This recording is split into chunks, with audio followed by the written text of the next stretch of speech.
कहते हैं, जब धरती पर अधर्म अपनी हद पार कर लेता है, जब सच बोलने वाले चुप हो जाते हैं और जब इंसान अपनी ही इंसानियत भूल जाता है, तब भगवान खुद चलकर आते हैं। पर सवाल ये है, कब, कहां और कैसे? क्या कल की अवतार आसमान से उतरेगा या फिर किसी गांव की मिट्टी में जन्म लेगा? क्या उसके हाथ में शस्त्र होंगे या उसका सबसे बड़ा शस्त्र उसका धर्म होगा?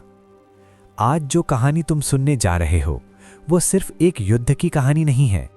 ये कहानी है पहचान की, ये कहानी है बलिदान की, और सबसे ज्यादा ये कहानी है इस सवाल की कि क्या भगवान हमेशा देवता जैसे ही दिखते हैं? थोड़ा सा रुक कर सोचो, अगर भगवान तुम्हारे सामने खड़ा हो और तुम उसे पहचान ही ना पाओ तो?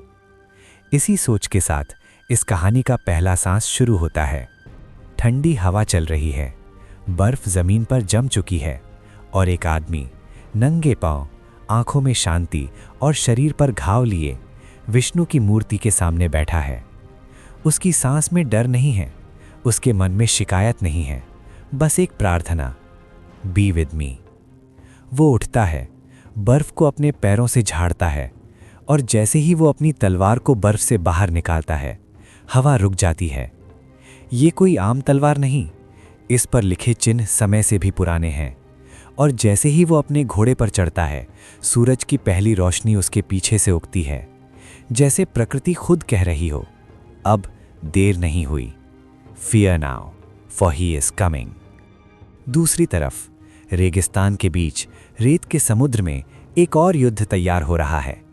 हजारों सैनिक, गोल घेरे में घूमती सेना, हर कदम नाप तोल कर। ये सिर्फ एक सेना नहीं है, ये चक्रव्यूह है। और चक्रव्यूह का मतलब होता है, जो अंदर गया वो जिंदा वापस नहीं आता। इस सेना के बीच खड़ा है एक राजा, वेदांता। उसे अपनी जीत पर पूरा भरोसा है। उसे लगता है धर्म सिर्फ उसके साथ है और जो उसके खिलाफ है वो सब अधर्म है। पर इतिहास हमेशा एक बात याद लगता है, अहंकार सबसे पहले गिरता है। और फिर कुछ ऐसा होता है जो किसी ने सोचा नहीं होता। आग से घिरे हुए सांड पागलपन की हद तक भड़के हुए, सेना की पहली पंक्ति टूट जाती है। फिर तीर आसमान से गिरते हुए मौत जैसे। चक्रव्यूह का दिल रुक जाता है और यहीं से पता चलता है, ये युद्ध शस्त्र से नहीं, बुद्धि से जीता जा रहा है। इस युद्ध के पीछे जो दिमाग है, वो कोई राजा नहीं, वो कोई देवता भी नहीं, वो है कली। एक आदमी जो कहता है, मैं जीतने के लिए नहीं लड़ता, मैं ताकि और खून न बहे इसलिए लड़ता हूं। सोचो, जो युद्ध को रोकने के लिए युद्ध करे, क्या वो राक्षस होता है या रखवाला? और इसी दुनिया के एक कोने में एक छोटा सा गांव है, शंबला। यहाँ कोई राजमहल नहीं, यहाँ कोई सेना नहीं, सिर्फ खेत, गायें और सीधी साधी जिंदगी। इसी गांव में रहता है एक लड़का, ताकतवर पर शांत। जब वो नदी के किनारे एक मगरमच्छ से किसी की जान बचाता है, तो उसे खुद भी समझ नहीं आता ये ताकत उसके अंदर आई कहाँ से। वो हंसता है, मजाक करता है, अपनी ताकत को छुपा कर रखता है, क्योंकि उसके पिता ने कहा था, हर शक्ति का एक दाम होता है और कुछ शक्तियाँ समय से पहले जागी तो दुनिया जला देती हैं। उस लड़के का नाम है कल्कि। और यहीं कहानी अपना पहला सांस पूरी करती है। एक तरफ राजनीति, एक तरफ युद्ध, एक तरफ गांव की शांति और बीच में किस्मत। तुम सोच रहे होगे ये सब एक दूसरे से कैसे जुड़े हुए हैं। सच ये है, सब कुछ जुड़ा हुआ है और जो आने वाला है वो सिर्फ शुरुआत है, क्योंकि असली कहानी अभी बाकी है, असली पहचान अभी बाकी है, और जो धरती पर चल कर आने वाला है वो अभी चुप है। ये कहानी तुम सुन रहे हो हब बुक पर, जहां कहानियां सिर्फ सुनाई नहीं जाती, महसूस कराई जाती हैं। शंबला का गांव सुबह जल्दी जाग जाता है। सूरज यहां सिर्फ रोशनी नहीं लाता, वो नियम लाता है। यहां के लोग जानते हैं, जब सूरज ऊपर होता है काम होता है, और जब सूरज झुकता है इंसान को भी झुकना चाहिए। कल की सुबह नदी के पास होता है। पानी शांत है, पर उसके रिफ्लेक्शन में कुछ अलग सा दिखता है, जैसे पानी उससे पूछ रहा हो, तुम हो कौन? वो अपनी मुट्ठी बंद करता है। उसके हाथ कांपते नहीं, पर उसका मन करता है, क्योंकि उसे पता है वो आम नहीं है। पर वो ये भी जानता है आम बनना ही उसकी सेफ्टी है। उसके पिता विष्णुयश दूर खड़े उसे देख रहे होते हैं। आंखों में गर्व भी है और डर भी। गर्व इस बात का कि बेटा शक्तिशाली है, डर इस बात का कि दुनिया शक्तिशाली लोगों को जीने नहीं देती, यूज करती है। याद रखना, पिता के शब्द भारी होते हैं। ताकत का असली मतलब लड़ना नहीं होता। ताकत का मतलब होता है कब लड़ना है और कब नहीं। कल्कि सिर्फ सर हिला देता है, पर उसके अंदर कुछ और ही चल रहा है। उसी वक्त गांव से काफी दूर रेत और राज्य शक्ति के बीच कली अपनी चाल चल चुका है। वो खुद को विलन नहीं मानता, वो खुद को नेसेसरी ईविल मानता है। उसके लिए धर्म एक पुरानी किताब है जिसे समय के साथ अपडेट होना चाहिए। लोग भगवान का इंतजार करते हैं, वो कहता है, मैं उन्हें भगवान बनने का मौका देता हूं। उसकी सेना सिर्फ तलवारों से नहीं लड़ती, वो सोच से लड़ती है, वो डर से लड़ती है, वो कन्फ्यूजन से लड़ती है, और कन्फ्यूजन सबसे खतरनाक हथियार होता है। कहीं और पहाड़ों के बीच एक तपस्या चल रही है। आदमी बूढ़ा है, शरीर कमजोर है, पर मन अभी भी समय से तेज है। परशुराम। वो भगवान से कुछ मांग नहीं रहा, वो भगवान को याद दिला रहा है, तुमने कहा था जब धर्म गिरेगा तुम आओगे। उसके शब्द हवा में घूम जाते हैं, और जैसे ही वो अपनी आंखें खोलता है उसे एक एहसास होता है, समय आ रहा है। तलवार जो बरसों से शांत थी हल्का सा चमकती है, जैसे कह रही हो मैं तैयार हूं। और शंबला में एक छोटी सी घटना होती है। गांव के कुछ लोग बाहर से आए सैनिकों से बहस कर रहे होते हैं। बात बढ़ती है, हाथ उठते हैं, और तब कल्कि आगे बढ़ जाता है। वो लड़ना नहीं चाहता, वो सिर्फ रोकना चाहता है। पर जब एक सैनिक उसके पिता को धक्का देता है, समय रुक जाता है। एक ही पल में एक ही मूवमेंट, कल्कि का हाथ उठता है, और जो होता है वो किसी ने एक्सपेक्ट नहीं किया होता। सैनिक जमीन पर होता है, जिंदा पर हारा हुआ। गांव चुप हो जाता है। कल्कि खुद अपने हाथ को देख रहा होता है। उसने मारा नहीं, पर उसकी ताकत छिपी भी नहीं रही। उसके पिता की आंखें बंद हो जाती हैं, क्योंकि वो जानते हैं राज बाहर आ गया है। और जब राज बाहर आता है ना, तो समय गिनती शुरू कर देता है। उस रात कल्कि को नींद नहीं आती। सपने में वो घोड़ा देखता है, सफेद, आंखों में आग, और आवाज आती है, तुम भाग नहीं सकते। वो उठ जाता है, सांस तेज है पर मन शांत, जैसे उसने पहली बार अपनी किस्मत को एक्सेप्ट कर लिया हो। दूर कहीं कली मुस्कुराता है।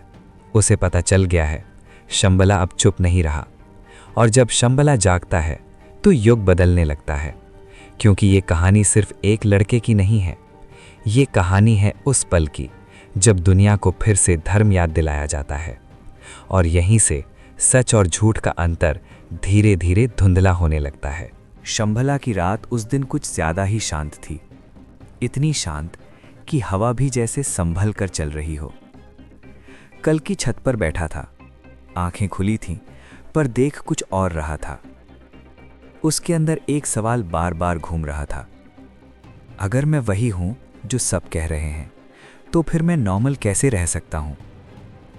उसके पिता नीचे प्रार्थना कर रहे थे। शब्द कम थे, पर भार ज्यादा।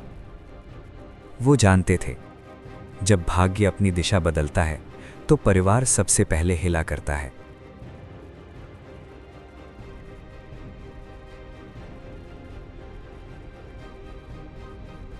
दूर कहीं राज्यों के बीच कली अपनी सेना के साथ चल रहा था।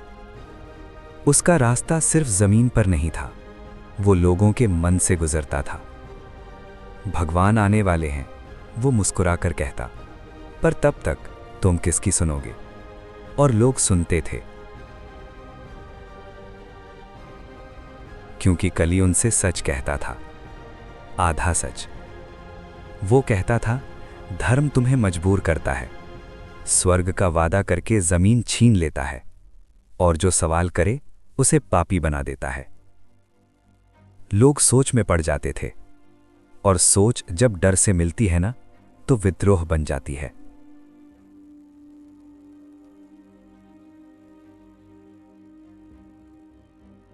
इसी बीच परशुराम अपनी तपस्या तोड़ चुका था।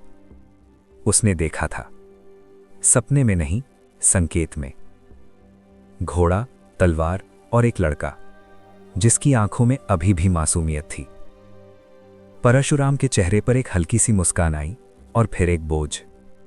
अभी नहीं, वो खुद से बोलता है, अभी दुनिया तैयार नहीं है। क्योंकि असली युद्ध तलवारों से नहीं जीता जाता, असली युद्ध विचारों से जीता जाता है।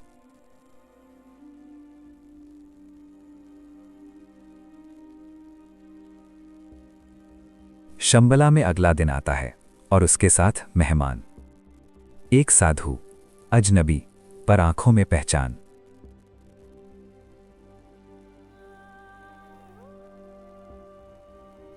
वो सीधा विष्णु यश के घर जाता है, कल्कि को देखता है और सिर्फ इतना कहता है, समय तुम्हारा इंतजार नहीं करेगा।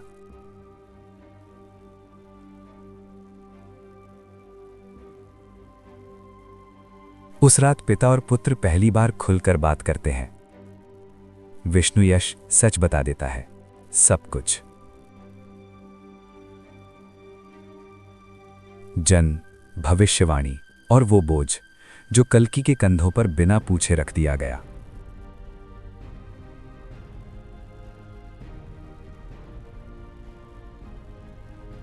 कल्कि चुप रहता है, फिर धीरे से बोलता है,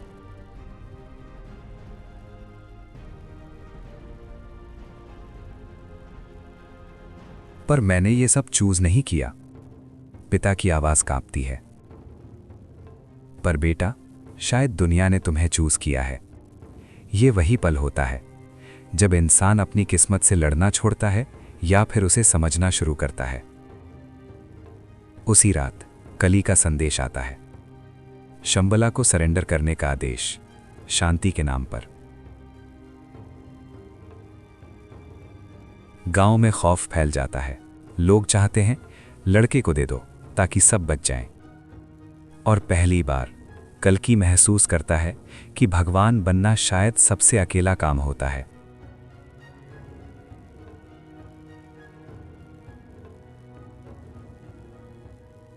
वो गांव के बीच खड़ा होता है, आंखों में गुस्सा नहीं, सिर्फ स्पष्टता। मैं कहीं नहीं जाऊंगा, वो कहता है, पर कोई मेरे लिए मरेगा भी नहीं। ये सुनकर लोग चुप हो जाते हैं, क्योंकि सच हमेशा आवाज ऊंची करके नहीं बोला जाता। कभी कभी वो शांत होता है, पर काटने वाला। और जब रात फिर से आती है, शंबला के आसपास अंधेरा बढ़ने लगता है। कली की सेना आ चुकी है, अब ये सिर्फ समय का सवाल है।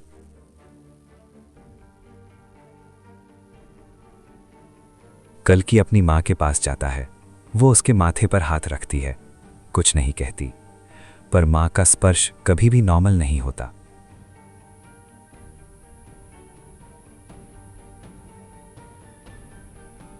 वो स्पर्श कह रहा होता है, जो भी हो, तू मेरा बेटा ही रहेगा।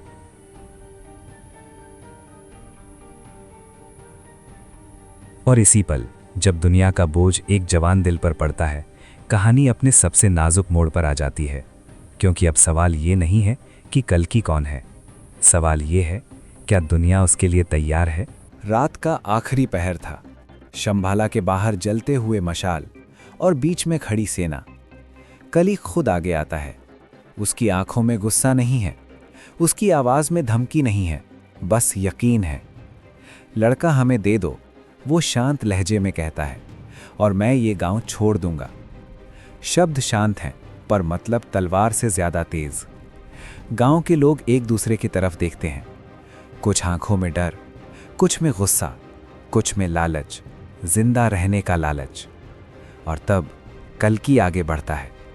वो सेना की तरफ नहीं देखता, वो कली को नहीं देखता, वो लोगों को देखता है।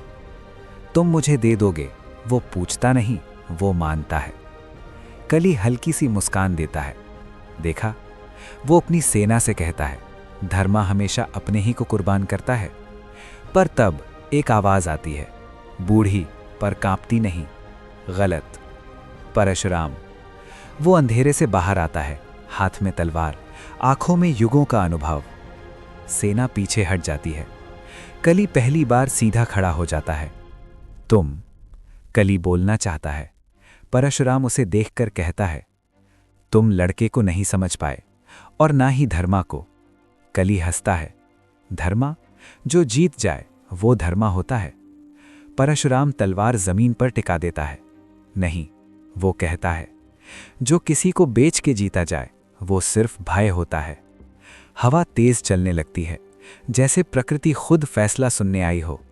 परशुराम कल्कि की तरफ देखता है। तुम अभी भगवान नहीं हो, वो धीरे से कहता है, और यही तुम्हारी सबसे बड़ी ताकत है। कल्कि कुछ बोलना चाहता है, पर परशुराम हाथ उठा देता है। शब्द बाद में, पहले चलना सीखो। और उस पल कल्कि समझ जाता है, ये गांव छोड़ना होगा, अपनी मर्जी से, अपनी शर्तों पर। अगला पल, शंभाला खाली हो चुका है। गांव के लोग जिंदा हैं, पर आंखों में सवाल हैं। कल्कि अपनी मां को गले लगाता है, उसका हाथ थोड़ी देर तक नहीं छोड़ता। मैं लौटूंगा, वो कहता है। मां मुस्कुराती है, तू गया ही कब है? परशुराम और कल्कि चल पड़ते हैं। जंगल, पहाड़ और खामोशी। हर कदम के साथ कल्कि का बोझ थोड़ा हल्का होता है और जिम्मेदारी थोड़ी भारी। परशुराम उसे लड़ना नहीं सिखाता, वो उसे रुकना सिखाता है। गुस्सा आए, वो कहता है, तो हाथ मत उठाना, पहले मन उठाना। तलवार बाद में, बुद्धि पहले। और धीरे धीरे कल्कि बदलने लगता है। ताकत वही है, पर नियंत्रण आ रहा है। और यही सबसे कठिन युद्ध होता है, खुद से। दूर कहीं कली ये सब महसूस कर रहा है। उसे पता है, ये युद्ध अब सिर्फ सेना का नहीं रहा, ये समय का युद्ध है। और समय हमेशा अंत में अपना फैसला देता है। रात को परशुराम आग के पास बैठा है। कल्कि पूछता है, अगर मैं गिर गया तो? परशुराम बिना देखे जवाब देता है, तो उठना। और अगर मैं गलत निकला तो? परशुराम आग में लकड़ी डालता है, तो सीखना। कल्कि चुप हो जाता है, क्योंकि पहली बार उसे भगवान बनने का डर कम और इंसान बनने का भरोसा ज्यादा लग रहा है। और इसी पल, जब शिष्य और गुरु के बीच खामोशी भी बोलने लगती है, कहानी अपनी अंतिम दिशा की तरफ बढ़ती है। क्योंकि जो आने वाला है वो सिर्फ युद्ध नहीं होगा, वो होगा फैसला। समय आ चुका था, न घड़ियों में न तारीख में, पर आत्माओं में। कल्कि और परशुराम पहाड़ों के बीच खड़े थे। नीचे पूरी दुनिया जैसे सांस रोके देख रही हो, और दूर कली। अब वो सिर्फ एक आदमी नहीं था, वो एक विचार बन चुका था। एक ऐसी सोच जो कहती थी, भगवान अगर आए भी तो उन्हें भी झुकना पड़ेगा। पर यही सबसे बड़ी भूल होती है। भगवान झुकते नहीं, भगवान याद दिलाते हैं। कल्कि ने तलवार उठाई, पर हाथ कांपा नहीं।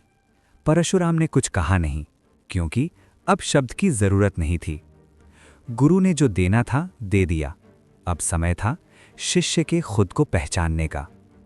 कल्कि आगे बढ़ा, न गुस्से के साथ न घमंड के साथ, बस स्पष्टता के साथ। कली मुस्कुराया, तुम्हें पता है? वह बोला, तुम क्या हो? कल्कि रुका, तुम लोगों की आखिरी उम्मीद हो, और उम्मीद सबसे आसान चीज होती है तोड़ने के लिए। कल्कि ने सीधा देखा, गलत। वो बोला, उम्मीद सबसे आसान होती है जलाने के लिए, पर सबसे मुश्किल होती है खत्म करने के लिए। और फिर युद्ध शुरू हुआ। पर यह तलवारों का युद्ध नहीं था, ये सोच का युद्ध था, ये धर्म और डर का युद्ध था। हर वार के साथ कल्कि और तेज नहीं हो रहा था, वो और शांत हो रहा था। और कली पहली बार पीछे हट रहा था, क्योंकि जब सामने कोई जीतने के लिए नहीं, बचाने के लिए लड़ता है, तो हर चाल कमजोर पड़ जाती है। युद्ध खत्म हुआ।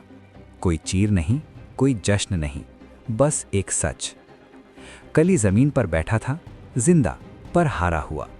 उसने पूछा, तुमने मुझे मारा क्यों नहीं?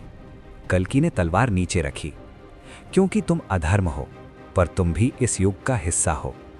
तुम्हें मारना आसान था, पर तुम्हें जीने देना ताकि दुनिया सीख सके, ये धर्म है। परशुराम ने आंखें बंद की। उसका काम पूरा हो चुका था। कल की भगवान बन चुका था? नहीं, वो उससे भी ज्यादा कुछ बन चुका था। एक याद कि धर्म सिर्फ शस्त्र नहीं होता। धर्म होता है जब ताकत के बावजूद तुम दया चुनो। और फिर कल की चल दिया। न राजगद्दी पर बैठा, न पूजा करवाई। वो चला जहां जरूरत थी। कहीं एक बच्चे के लिए, कहीं एक गांव के लिए, कहीं एक ऐसे इंसान के लिए जो ऑलमोस्ट हार चुका था। क्योंकि अवतार एक दिन के लिए नहीं आता। अवतार तब तक रहता है जब तक दुनिया सीख ना ले। और अब अगर तुम ये कहानी सुन रहे हो तो शायद ये सिर्फ कहानी नहीं है। शायद ये एक संकेत है कि जब अंधेरा बढ़ता है तो कोई ना कोई उठता है। और जरूरी नहीं कि वो घोड़े पर आए, जरूरी नहीं कि वो शस्त्र उठाए। कभी कभी वो तुम होते हो, अपनी छोटी सी दुनिया में, अपने सही फैसले के साथ। यहीं पर हब बुक पर हम ऐसी ही कहानियां लाते हैं जो सिर्फ इतिहास नहीं होती, अंदर कुछ जगह जाती हैं। अगर तुम चाहते हो और ऐसी कहानियां सुनना जो तुम्हें सिर्फ एंटरटेन नहीं करे पर तुम्हें मजबूत बनाए, तो सब्सक्राइब कर लो। इसलिए नहीं कि हम परफेक्ट हैं, इसलिए क्योंकि कहानियां अभी खत्म नहीं हुई हैं और शायद तुम्हारी कहानी भी अभी शुरू हुई है।